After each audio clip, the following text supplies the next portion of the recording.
Soon Thomas's trucks were loaded with rocks, and he set off for the docks. On the way, he passed the washdown, where he saw Percy and Jade. They were with Stanley. They were having a wonderful time. The two engines had so many soapy suds all over them. Some had landed on not only Jade, but also on Mika, Jade's pet cat. All four of them were laughing, or purring in Mika's case. Anyhow, Thomas tried to whistle cheerfully, but Percy took no notice. More sadder than he was, Thomas steamed onto the docks. Poor Thomas. Even his best friend liked Stanley more than Thomas.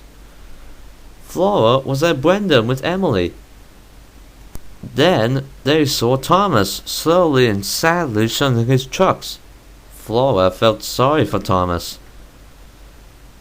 But before Flora could finish, Thomas had already reached away.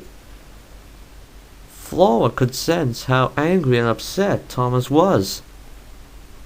Thomas arrived at the junction where Gordon and Kayla were waiting. Just then, Stanley raced onto the mainland, whistling loudly. Then Thomas saw that he was pulling Annie and Cloudbell. They rattled past. But Thomas wasn't laughing at all. Later that evening, Percy took Jade to the Sodor Hills to watch the sunset. They chose a spot close to the narrow gauge engines. Percy took out his guitar, and both he and Jade started to sing. After that, Percy and Jade went back to Knapford. Thomas steamed into Titmuth.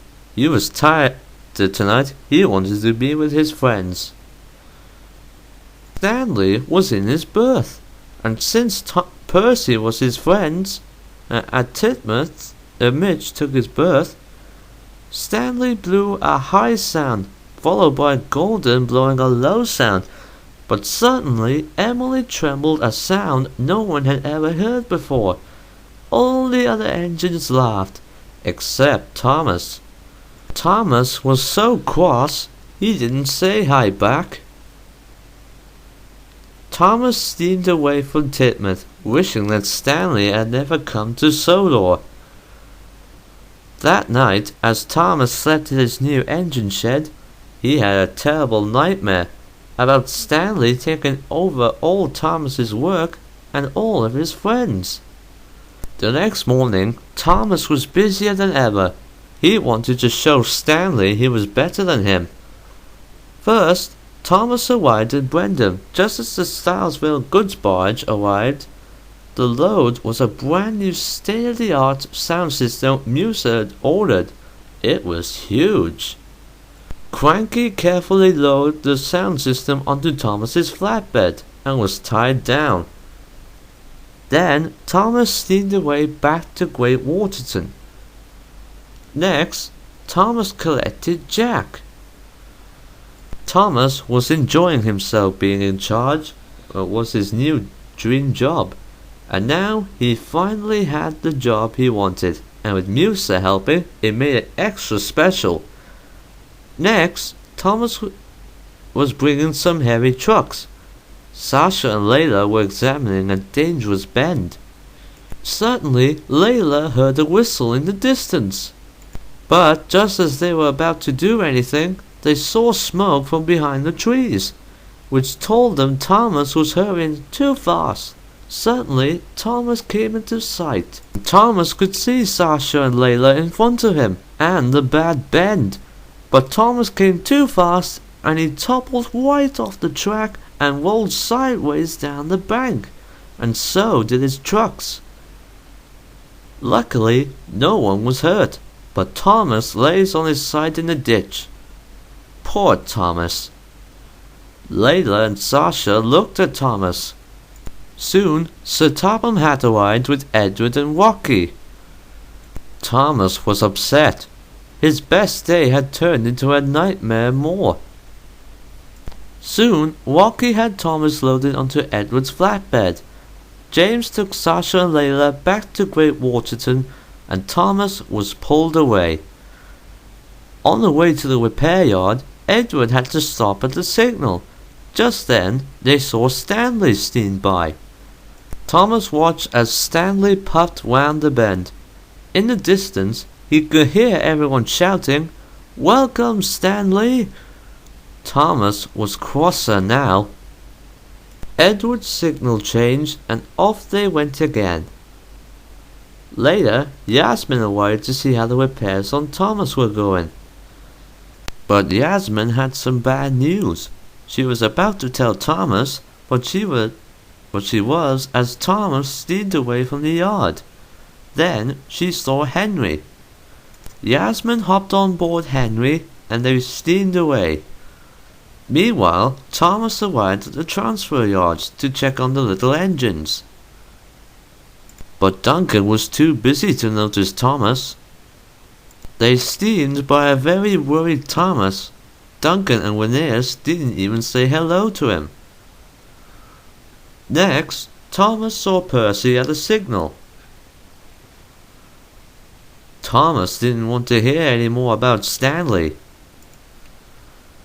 Later, Thomas saw Jack, Monty and Max filling holes. Jack was cross. But even Jack, Max and Monty were too busy to notice Thomas. Thomas felt more alone than ever, so he steamed away. But soon, Thomas forgot about being sad when he steamed into Great Waterton. It was starting to look as it must have done long ago. Thomas was impressed. Musa pointed to Sir Topham Hatt on the platform. He was with Stanley and Yasmin. Sir Topham Hatt saw Thomas.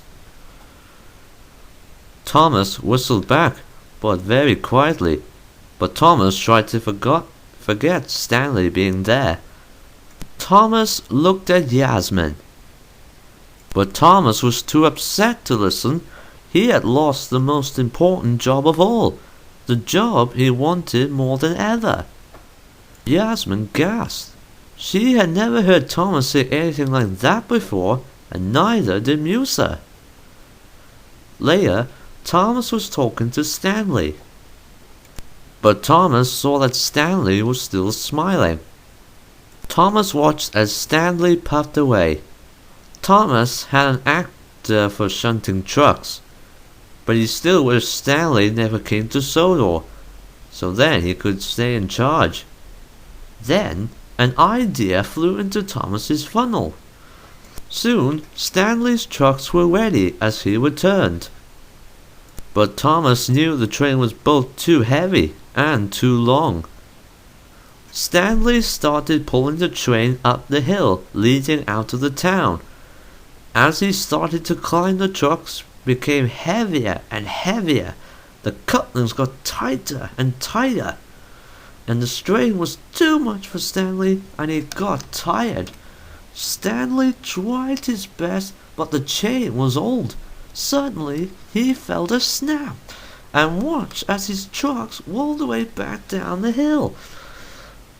At the bottom, the other engines were also watching in horror as Stanley's train rattled through and smashed into the tower.